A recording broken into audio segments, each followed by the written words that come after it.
Alright, this lesson we're looking at pouring the slab. So we're past the point where we've pegged out the perimeter, and now what we're doing is we're laying down that thin layer of concrete all the way along the actual perimeter, or inside the perimeter of the part we're going to build on.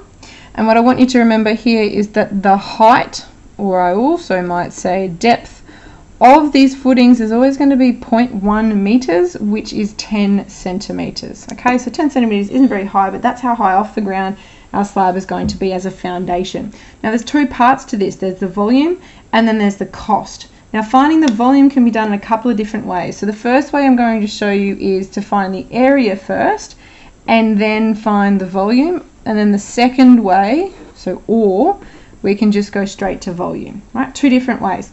So let's start with the area part, because that we know volume is actually, and I'm going to have it here, volume is equal to length times width times height, in this case for these rectangles that we have. Given that this is our slab, we can calculate the area first because that length times width is the area. Okay, so area is going to equal our length times width for our first rectangle plus length times width for our second.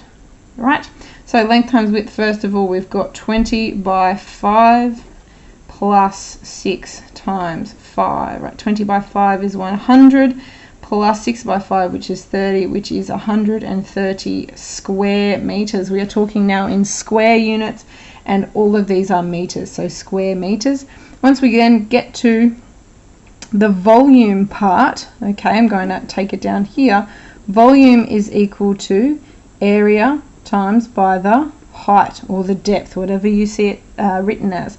So the area we know is this number here, 130. Our height is going to be 0.1, and that's going to be 13 cubic meters. Remembering volume is done in those 3D units. All right.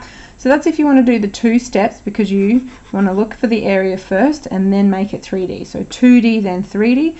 If you want to just jump straight to the volume because you're okay with that, then do that. So our volume rules is length times width times height for these rectangles. But remember, we have two rectangles, so that one's 1, and we'll add in the volume of the second one. Right, so our first one is 20 by 5 by 0.1 again, plus 6 times 5 times 0.1 for our second rectangle. Alright, 20 times 5 times 0.1 is 10. Take my word for it, I don't have a calculator with me today.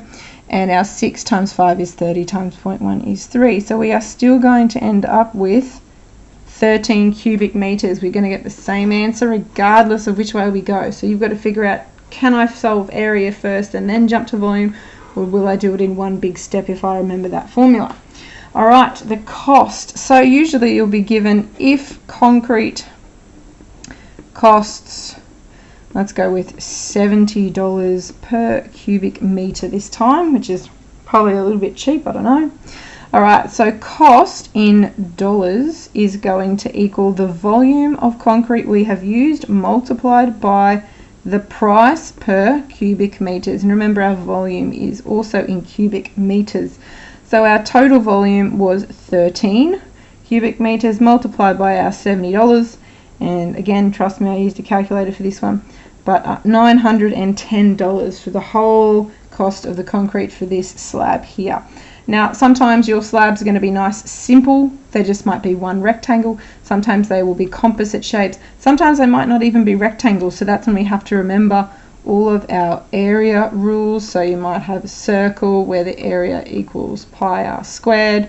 You might have a triangle where the area equals base times height over 2, and things like that. Okay, so it depends on what shape it is, it depends on what area rule we need, and then we will change this part because the area rule will be different.